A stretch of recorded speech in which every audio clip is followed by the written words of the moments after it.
जाऊ जाऊ जाऊ आमालाई टिकी लाउनु जाऊ त आमालाई हजुर हजुर हजुर ठिक छ छुनु मुनु छाइ छाइ नानी छुनु मुनु छाइ छाइ कति लामले टिकी नानी ज्ञानी धेरै धेरै पढ्ने डाक्टर हुने ल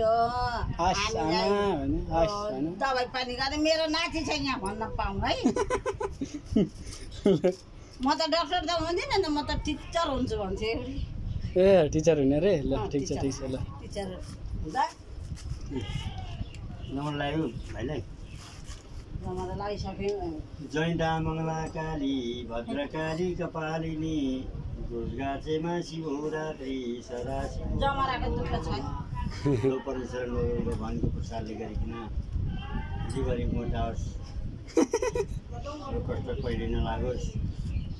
अलिक गरम गुरु खाने छोरी भनेर छोरीको पनि इज्जत यहाँ राख्नुपर्छ उहाँका छोरीको यहाँ नानीहरूले खानु आमाले नखाए नानीले के आउँछ र खानु इज्जत राख्नु घरको पनि पकाउन पका भइहाल्यो टिकी लाउनु पर्छ टिकी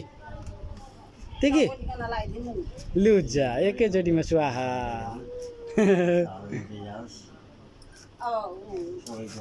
तपाईँ टिका लगाइदिनु म उता खाने मेरो नाति हो आइन्द्रो नसुते छिरिन्ता दशरथे शत्रु चेन्द्र गवे ऐश्वर्य लौके गतिष्ठ पाउने मानुन्छ दुर्योधने सूर्य कान्ति भने अनन्त बलगरे सचिन्ता कुन्ते सुते सूर्यानी दिदेव देव संकीर्तिष्ठ नारायण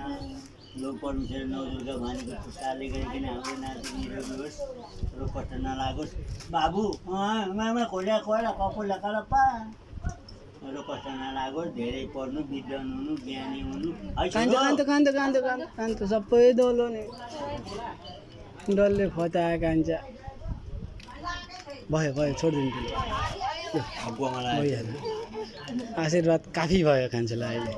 नानी धेरै पढ्नु ज्ञानी